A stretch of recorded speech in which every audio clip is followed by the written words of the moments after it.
Rama Iqbal open university course code 247 और assignment 1 है spring 2025 की।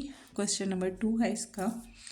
Calculate the first quarterly and monthly premium. ठीक है, क्वार्टरली मतलब क्वार्टर को हम कह सकते हैं जैसे 1/2 1/2 ठीक है। तो इसी तरह क्वार्टर जो हम कह सकते हैं कि एक फ्रैक्शन में आपने क्वेश्चन किए होंगे, उसका जो हमारे पास आता है थर्ड इसका पार्ट। ठीक है, जैसे ये 1 एंड ये दोनों मिला के 1/2 हो जाता है हमारे पास, ये 4 पार्ट्स होते हैं।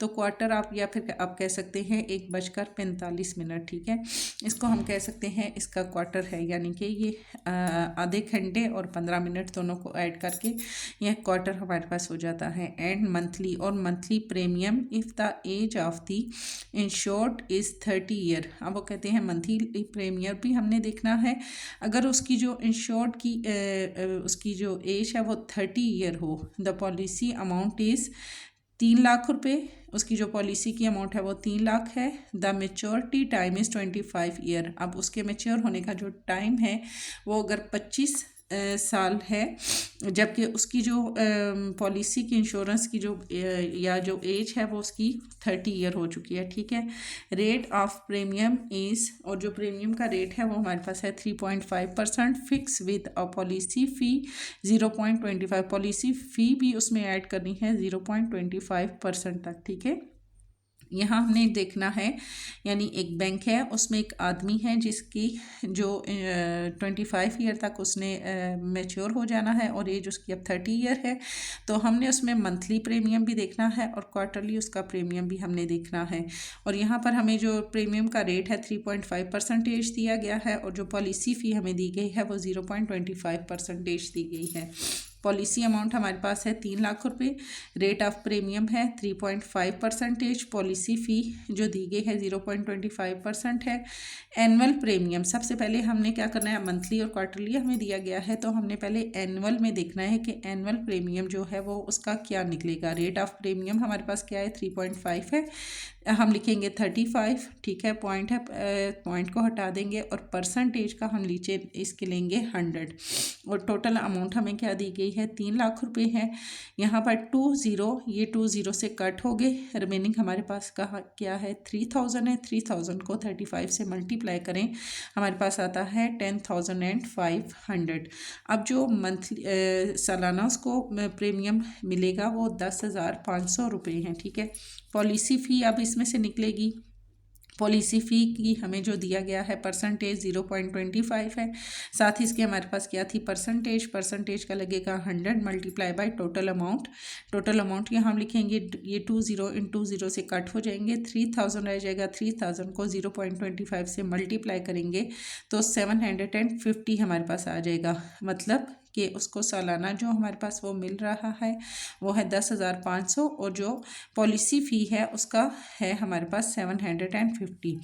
अब टोटल एनुअल प्रीमियम हमने फाइंड करना है। ठीक है, टोटल एनुअल प्रीमियम हम जब लेंगे तो 10,500 प्लस 750, तो दोनों को हम प्लस करेंगे तो हमारे पास आएगा 11,250। ये हमारे पास टोटल हो गया। फर्स्ट प्रीमियम हमने देखना है सेम एज एनुअल प्रीमियम। अब जो हमारा फर्स्ट प्रीमियम है, फर्स्ट प्रीमियम अगर हम लेते हैं तो सेम वो इस एनुअल प्रीमियम के हिसाब से हमारे पास आएगा। इसको जस्ट मैंने यहाँ पे लिख दिया है, अगेन से मैंने इसको नहीं किया क्योंकि हम एक दफ़ा इसको निकाल चुके हैं। ठीक है, अब हमने देखना है क्वार्टरली प्रीमियम। अब हमने क्वार्टरली प्रीमियम देखना है, उस हिसाब से अगर हम देखें तो हमारे पास 3 हम हिस्से करते हैं। अगर महीने में हमारे पास होते हैं 12, ठीक है, एक साल में 12 महीने होते हैं। 12 का अगर हम थर्ड हिस्सा लेते हैं, जैसे कि यहाँ पर हमारे पास एक टाइम है उसका हम थर्ड पार्ट ले रहे हैं, तो वहाँ पर हमारे पास आएगा 4 1 ज़ा 4, 4 2 ज़ा 8, 4 3 ज़ा हमारे पास हो गया 12। यानी इसका जो थर्ड पार्ट है वो 4 मंथ बनता है। क्वार्टरली प्रीमियम हम इसका थर्ड पार्ट ले रहे हैं तो थर्ड पार्ट में 12 का हमारे पास 4 आता है। यहाँ हम लिखेंगे टोटल अमाउंट 11,250 और नीचे हम मंथली क्वार्टर प्रीमियम है तो हम नीचे लेंगे इसका 4, यानी 4 मंथ का हम ले रहे हैं। यहाँ हमें इसको डिवाइड करेंगे 11,250 पे, तो हमारे पास आएगा 2812.5 एंड 0। इसी तरह हमने मंथली प्रीमियम लेना है। अब मंथली प्रीमियम में हमारे पास टोटल कितने मंथ है, 12 मंथ है। टोटल अमाउंट हमारे पास क्या है, 11,250। इसको हम इस पर डिवाइड करेंगे तो हमारे पास आएगा 937.5 एंड 0। सेकेंड इसका बी पार्ट है। बी पार्ट में है एन आर्टिकल, एक आर्टिकल है, इस सोल्ड फरोख्त किया जाता है for 1000 after allowing a discount of 7%। ठीक है, एक बुक है, आर्टिकल है जो कि 1000 रुपये में फ़रोख्त किया जा रहा है। ना सिर्फ फ़रोख्त हो रहा है बल्कि उसके ऊपर 7% डिस्काउंट भी है on the market price, market price के हिसाब से। मतलब अगर वो 1050 का है तो 7% डिस्काउंट में, फॉर एग्जांपल अगर 7% डिस्काउंट उसको दे रहे हैं तो वो 50 कट करके उसको 1000 की वो सेल कर रही हैं। ठीक है, मार्केट प्राइस जो उस पर लिखी हुई है उसमें से 7% उसको डिस्काउंट दे रहे हैं। Find its mark price. अब जो मार्क प्राइस उसके ऊपर लिखी हुई है वो हमने फाइंड करनी है कि वो क्या है जिसके ऊपर उसको 7% डिस्काउंट दिया गया है। अब सेलिंग प्राइस यहाँ पर हमारे पास है 1000, डिस्काउंट उस पर दे रहे हैं 7%। हम लिखेंगे 7% का हमारे पास लगेगा 100 मल्टीप्लाई बाय हमारे पास आ जाएगा यहाँ पर टोटल अमाउंट क्या है 1000 है, 1000 लिखेंगे, ये 20 इन 20 से कट हो गए, रिमेनिंग हमारे पास है 10 और मल्टीप्लाई बाय 7। अब हम 10 को 7 से मल्टीप्लाई करें तो हमारे पास आता है 70, मतलब कि 70 रुपये का उसको डिस्काउंट दिया गया। उसकी जो मार्केट प्राइस थी, जो बुक के ऊपर प्राइस लिखी हुई थी वो 1070 थी। 7% डिस्काउंट देने के बाद उसको 1000 में सेल की गई, जबकि अमाउंट उसके ऊपर लिखी हुई थी 1070। ठीक है, तो उसको डिस्काउंट मिल गया 70 रुपये का। तो हमने ये अमाउंट फाइंड करनी थी कि कितने क्या उसको मार्केट प्राइस जो है वो क्या थी, वो 70 रुपीज़ थी। तो 70 अगर हम फिर हम देखते हैं कि उसको कितने में सेल किया गया। वैसे तो क्वेश्चन यहाँ पे ख़त्म हो जाता है, हमने फाइंड करना था फाइंड इट्स मार्क प्राइस, यानी कि जो उसके ऊपर प्राइस लिखी है वो अगर हम फाइंड करते हैं तो इट मीन कि अगर मैं यहाँ पर इसको प्लस करती हूँ 1000 को 1000 में हम प्लस करते हैं 70 is equal to 1070 mark price है। ठीक है, मार्क प्राइस उसकी थी 1070 और सेल किया गया उसको कितने में, 1000 में।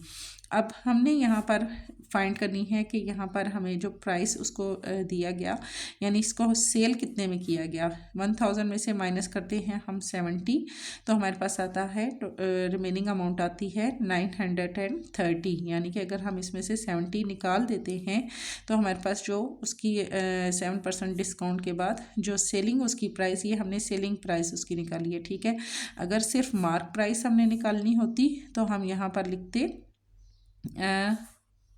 अच्छा, ये क्वेश्चन में है कि उसको सेल किया गया 1000 में। यहाँ पे क्वेश्चन में आ जाता है अगर 1000 में सेल किया गया तो 7% डिस्काउंट दी गई, तो हमने मार्क प्राइस फाइंड करनी है। तो मार्क प्राइस हमारे पास 1070 हो गई, और अगर हम इस पर डिस्काउंट फाइंड करें तो 1000 में से 70 हम माइनस करें तो 930 रुपीज़ हमारे पास आ जाती है। मार्क प्राइस ये नहीं आएगी, हमारे पास ये आएगी सेलिंग प्राइस।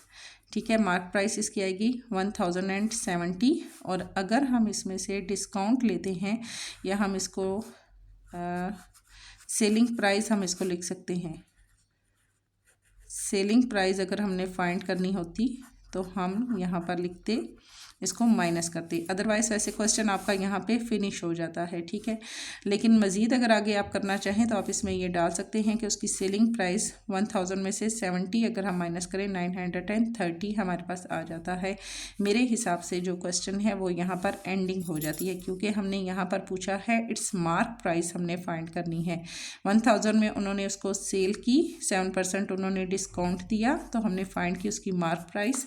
अगर 7% डिस्काउंट के हिसाब से 70 रुपीज़ आते हैं, 1000 में हम 70 प्लस करें तो 1070 उसकी हो जाती है मार्क प्राइस। बाकी आगे ये आप मेरा तो मशवरा यही है कि इस पार्ट को आप छोड़ दें। ठीक है।